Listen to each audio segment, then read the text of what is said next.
Сәлем достар, мен бүгін мынадай суп борщ пісіретін боламын.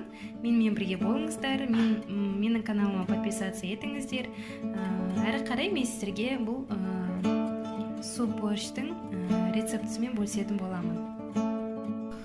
Бізде борщке қажетті ингредиенттер ол ет. Мен шамалғана етті салып қойдым уже қызып тұрған суға. Бұл жерде менде ет примерно килограммдай болады. Соны алып енді мында суға саламын. Мен салып қойдым. Енді барлығы осы етіміз 2 сағаттай піскен соң уже әрі қарай борщымызды жалғастырамыз. Міне мен етті салып қойдым. Ет уже қайнауы жақын. Еттің ішіне мен 2 қасық тұзымды салдым. Жақсылып араластырамыз. Әбден қазір қайнасын. Қайнаған соң крышкасын жауып 2 сағатқа қойып қоямыз. Қайнап болған соң обязательно мынандай көпіріктерін алып тастаймыз. Обязательно алып тастауымыз керек. Бөлек ыдысқа салып, өйткені бұлар көпіріктер болмайды. Міне мен бұл жерде барлығын тазалап жуып тұрған болатынмын. Барлығын тазалап жуып қойдым. Енді борщқа қажетті болатындай қылып кесетін боламыз. Бірінші мен морковьті бастаймын.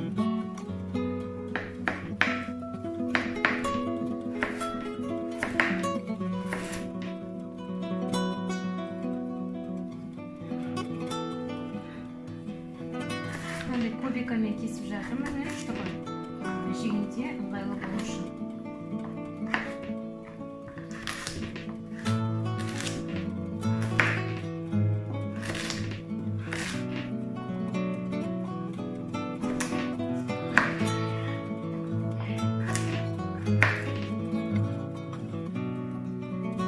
Мен морковьтың барлығын кесіп болдым. Кесіп болған соң енді картошка кесемін.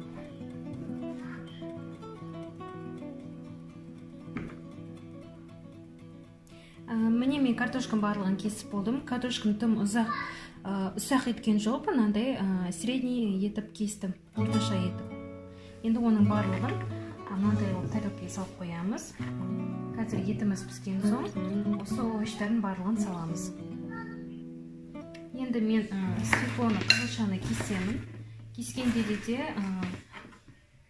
ондай көп кішкентайда етпеймін, ондай көп үлкенде де етпеймін. Ұсақтамаймын, средний етіп кесемін. Міне мен свекланың барлығын осындай етіп, тоже средний вариант етіп кестім. Енді оның барлығын осы етіп салып қоямыз. Енді мен капустаны кесемін. Капустаны мен соломка қылып кесемін. Айтып көрсетейін сізге. Соломка етіп кесемін, чтобы әдемі болу үшін.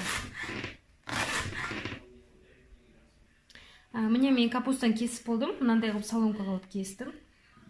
Енді оның барлығын осы жерге салып қоямыз.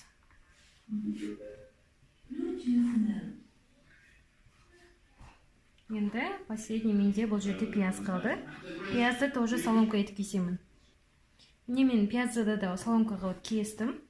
Оны мен капустаны ішіне салып қоямын. Енді барлығын сорпамызға саламыз. Уже етіміз пісті. Етім уже 2 сағаттай почти қайнады. Енді овощтарды саламыз. Міне менде сорпа қайнап жатыр. Енді картошканы жалап саламыз. Свекло барлығын бірге.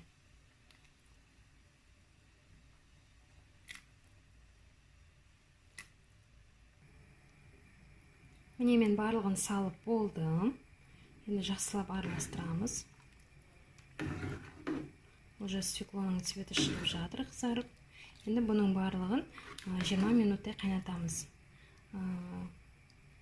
Отын жайлатып қоямыз обязательно. Астын. Енді қайнағанын күтеміз. 20 минуттай қайнатамыз. Бұл жерде менде томатная паста бар. Шамал су қосып араластырдым.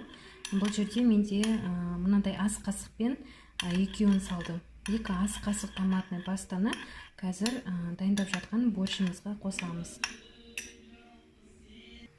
Міне 5 минуттай болды. Біздің сопамыз қайнап жатыр. Енді оның үстіне 2 қасық томатный пастамызды қосамыз.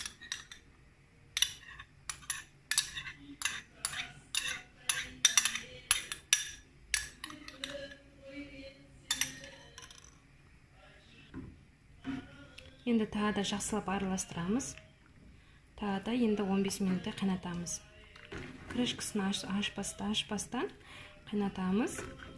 Қайнаған соң дәмін қарап, уже ары қарай піспеуін қараймыз.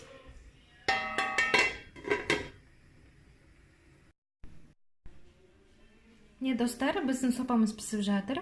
Енді оның үстіне украшение ретінде мен укроп және де мынадай петрушканы шамалы кесіп, сопаның бетіне салатын боламын.